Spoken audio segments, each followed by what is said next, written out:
The cheating has already been done and I can't fix it. I wonder what makes some men attracted to pregnant women. The other side of the coin is, what is it about pregnancy that turns some women into man-hungry? This is a question I've been asking myself for about a month now, ever since I found out that other men are having sex with my wife of 3 years, who is 7 months pregnant. Not just any lover, but lots of other men. Loretta was by no means alone when we took our wedding vows. She had had other lovers before meeting me, and in the interest of an honest relationship, she had told me everything. We lived together for 2 years before we were married, and I'm pretty sure that during that 2-year period, as well as the 3 years of our marriage, at least until she got pregnant, she was faithful. I might never have known this if I hadn't overheard a conversation at a friend's house that I clearly wasn't supposed to hear. Loretta and I were at a friend's birthday party when the birthday boy himself came up to me and asked if I could run to the liquor store for him. He had underestimated the number of beer drinkers and was out of liquor. I said I'd do it, and he gave me a credit card. I walked out the front door, got in my car, and then realized I stupidly didn't ask and he forgot to tell me what kind he wanted. I went back into the house and looked for him for a few minutes, and then someone told me that I thought they saw him go down into the basement. I started down the steps to the basement rec room and hadn't gone 3 steps when I heard a voice say, "Have you had sex with Loretta yet?" There were no other Lorettes in our social circle, so I froze. Not yet, but I hope so. God, she looks so attractive now that she's pregnant. Another voice said, "She always looked attractive, but you couldn't get to her before." The first voice, which I recognized as the birthday boy's voice, said, "Yeah, but she's different now. It's more like, 'Come here and have sex with me right now.'" Another voice said, "I made love to her the day before yesterday. All you have to do is tell her how radiant and attractive she looks now that she's pregnant, and then follow her hints. She won't ask you to make love to her right away. She'll ask you to come in and move furniture or whatever, and when you get there, she'll be wearing almost nothing. All you have to do is make your move. I'm seeing her again tomorrow." The birthday boy said, "If you want to hit on her, now is the time. I just asked Charlie to go to the store and get some more beer, so you should have a good chance." Another voice laughed and said, "Yeah, if there's no line." And they all started laughing as I quietly walked up the stairs and out of the house. If I had any doubts that it was my Loretta we were talking about, they were gone now. I was the only Charlie the birthday boy had sent to get a beer. I still didn't know what kind of beer he wanted, but out of spite, I was going to get him the worst one I could find. When I got to the liquor store, I told the guy behind the counter that I needed a really bad beer for a gift and asked him what the worst he had. He told me, and I asked him to give me 5 cases of that beer. I also bought 2 bottles of Bailey's Irish Cream and 2 of the most expensive bottles of wine in the store and paid for them with the birthday boy's credit card. The Baileys and wine were going home with me, and I waited for him to ask me what I was doing. Back at the party, I wasn't surprised to see 3 guys standing around Loretta. I watched her until the guys had removed themselves and then walked over to her. "Having a good time?" She smiled and replied, "Yes. I'm really glad we came." "Me too, but not for the reasons you think. The party is about to get really good for me, but not so good for you, I think." Leaving her standing there with a confused expression on her face, I walked over to the birthday boy and handed him a credit card receipt. He looked at it and frowned. "What's this all about?" "What, you expected me to let you have sex with my wife for free?" His eyes got big just in time to see my fist rushing towards his face, but not in time to signal to duck. I hit him right in the chin, and he went down like a bag of cement. Clara, his wife, came running in. "Charlie, what have you done?" I pointed at him lying on the floor and said, "I think I hit him in the face." About that time, Loretta came over and said, "Charlie, have you lost your mind?" I threw her a look that should have made her knees shake and said, "No, my dear, I'm not mad. I'm angry, and there's a difference." "Charlie," said Clara, "what's the matter with you?" Okay, I thought, why not? When I heard your husband bragging about having sex with my wife this afternoon, and I saw Loretta's face go pale. I got a little upset and slapped him. Then I looked around the room and said, "And there are several others who will get the same thing once I find out who they are." I grabbed Loretta's hand and headed for the front door. "Charlie, what are you doing?" And she snatched her hand away from me. "I'm going home. You can either come with me or you can stay here with your lovers, and frankly, I don't care what you choose." Loretta looked around the room. Her gaze fell on Clara, and she said in a weak voice, "I'm sorry," and then hurried after me. The ride home was very peaceful.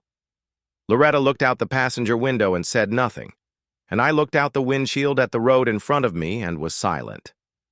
When we got home, I made my way to my room and turned on the TV.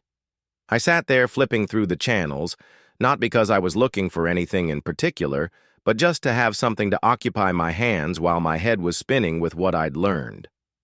I swear I was almost resigned to the fact that Loretta had a lover, but to give it to anyone who told her she looked hot pregnant? There was no way in hell I could even remotely accept that. But what was I going to do about it? I couldn't just throw her out. She was the mother of my future child, for heaven's sake. But how could I live with her now? How could I look at her and not hear the birthday boy say I had sex with her 3 times? Besides, I loved her. She had made my days sunny and beautiful from the day I met her, and had done so right up until the minute I heard voices in the basement telling me what a cheater she was. My thoughts were interrupted when Loretta opened the door and walked into the room. "Are you going to bed?" "What? You think I'm going to sleep with you after what I found out tonight?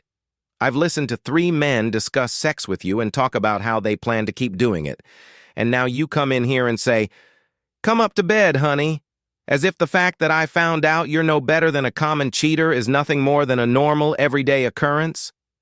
And I'm supposed to just walk up the stairs like nothing happened?" Loretta tilted her head to the side, and I wasn't sure if she was thinking about me or what she was about to say. Then she said, "Why not?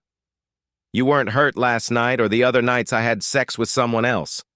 The only thing that's different tonight is that now you know, and your ego is getting in the way." I stared at her, amazed at her behavior, and she replied, "Don't expect me to cry and beg for forgiveness, Charlie. It's all done and I can't undo anything. The first time was a stupid mistake that shouldn't have happened, but it did, and I liked it, so I did it again. I liked it that time too, so I did it again. It didn't hurt you, it didn't hurt me, and it didn't hurt the baby. I'll probably stop now that you know, but you may also know that I don't really want to. I was having the time of my life with all these men reaching for me. I felt like an all-powerful sex goddess, and they worshipped at my altar." "My God, woman, haven't you thought about us? About how this will affect our marriage?" "No. Why would I? You love me and I love you. Why should that change? I had a little fun, so what? Think about it, Charlie. It didn't cost you anything.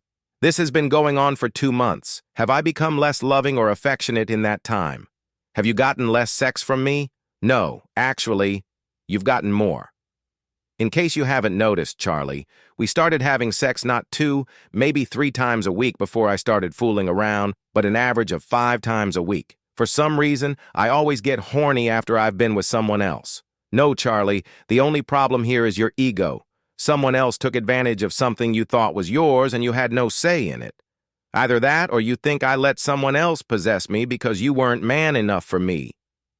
She saw the look on my face. "That's it, isn't it? You think I needed someone else because you weren't up to the job." She reached over and touched my cheek. "Oh, baby, it's not you, it's me.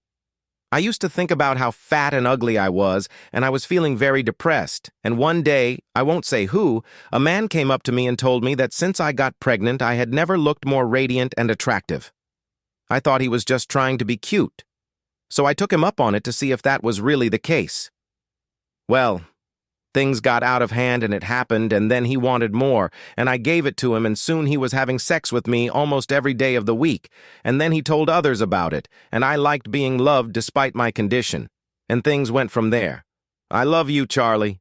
Come to my bed, baby, and I'll prove to you that you're man enough for me." Loretta reached out and took my hand and led me from the room to the bedroom. My mind was in turmoil from what I had just heard. How could my wife have come to take sex so lightly?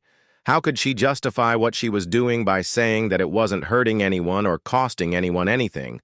Nevertheless, if she had been doing it for months, at least she was right in saying that I wasn't suffering from a lack of affection. She was also right in that I didn't mind that our sex life had become more frequent. I didn't know what to do. I wanted her to be happy, but if it took other men to make her happy, did I really love her that much? Unfortunately, I guessed I did. Would I be able to psychologically handle her relationships with others? My thoughts were interrupted by a tingling sensation, and as I lowered my eyes, I saw that while I was deep in thought, Loretta had begun to caress my body. We made love 3 times that night and fell asleep in each other's arms. Loretta was already up and making coffee when I stumbled down the stairs the next morning. I was staring into my coffee cup, the events of the previous night still raging in my head, when I realized Loretta was talking to me. "What?" I said, "What do you want me to do today?" A confused expression must have appeared on my face, which wasn't surprising because she replied, "About today, what do you want me to do?" I still didn't understand what she was talking about. "Come on, Charlie. What we talked about last night is your choice." And then it hit me. She was asking me if she could continue what she was doing. I was being asked to tell her if she could sleep with another guy tonight. "Charlie, if you don't say no, I'll do it." I didn't know what to say. This was all too unusual and weird for a simple guy like me. "Loretta, I don't know. It's too soon and I need to think about it for a while. It's not like deciding to buy a new couch or new carpeting." I got up, kissed her, and headed off to work. But halfway there I thought, I didn't tell her no. I didn't tell her not to do anything until I had a chance to think it over. And she stated quite sincerely that if I didn't say no, she would go and do it. Would she keep her appointment for today since I didn't say no? Suddenly, it became the most important thing in my life to find out if she would meet with one of her lovers today. I stopped at Walmart and bought a large thermos, walked into the store, filled the thermos with coffee, picked up both daily newspapers and USA Today, and headed back to our neighborhood. I parked on a nearby street from where I could watch the house and settled into a chair to wait. I called my cell phone at work and told the receptionist that I was calling clients, and that if she needed me, she could reach me on my cell phone. It was a long wait. I'd gotten through all 3 newspapers and emptied my thermos before a car pulled up in the driveway, and Brad got out. I wondered why I hadn't recognized his voice last night when he'd said he was going to meet Loretta today. Never mind, just another so-called friend stabbing me in the back. I wondered how he would like it if I had sex with his wife, Judy. For that matter, the birthday boy's wife, Clara, didn't look so bad either. But no, neither of them interested me, not even as revenge. I waited 15 minutes to see if Brad would come back, and when he didn't, went to work next. That evening when I got home, neither of us talked about what she had done that day. But out of curiosity, when we got into bed, I pretended like I was going to have sex with her. Would she let me after spending the day with another man? She didn't make a single move to stop me, and I couldn't back down without admitting that I was only feeling the attraction. She said, "You didn't really think I'd actually do that to you, did you?" I looked up at her. "I washed and showered after he left Charlie. I wouldn't let you sleep with me after another man." And then she giggled. "If you didn't want that, would you have liked it, Charlie?" She laughed. "Come on, Charlie, I know you too well. I called your office around 11 to see if you'd thought about our situation, and when your secretary said you were calling clients, I guessed what you were doing. I looked out the window and saw you parked on the next street. You know, you don't have to do that. You can watch from the closet, and I'm sure it'll turn you on. Just thinking about it makes me horny. Come on, Charlie, make love to me." "Oh, Charlie," Loretta said. "What's gotten into you? Whatever it is, I like it." When I finally collapsed on the bed next to her, she pressed herself against me. "Please, Charlie, please let me do this. I promise I'll be a good little wife after the baby is born. But in the meantime, let me have fun. I fell asleep with visions of watching her from the closet running through my mind. That was 2 weeks ago, and since then I have watched Loretta from the closet 6 times, and each time I have had sex with her after her lover leaves. My watching her and her amusements will end next week, when she enters her 8th month. She doesn't know it yet, but I have no intention of letting her be a good little wife again unless she insists on it herself, and somehow I don't think she will. To Loretta's surprise and even my own, I made her call the birthday boy and invite him over. He doesn't know I made her do it or that I'm watching, but I felt a little guilty for hitting him and not doing anything about the others. Loretta hugged me. "Oh, thank you, Charlie, thank you. He's my favorite." The most amazing thing about all of this is how much it turns me on. I make love to Loretta every night, sometimes 2 or 3 times, and when I'm at work, I always walk around with tension thinking about what she's doing at home. So guys who have pregnant wives better keep an eye on them, because someone is bound to come staring, and if you let her get to the point where she feels fat, ugly, and unwanted, someone might get lucky. The end. Subscribe to my channel. Thank you.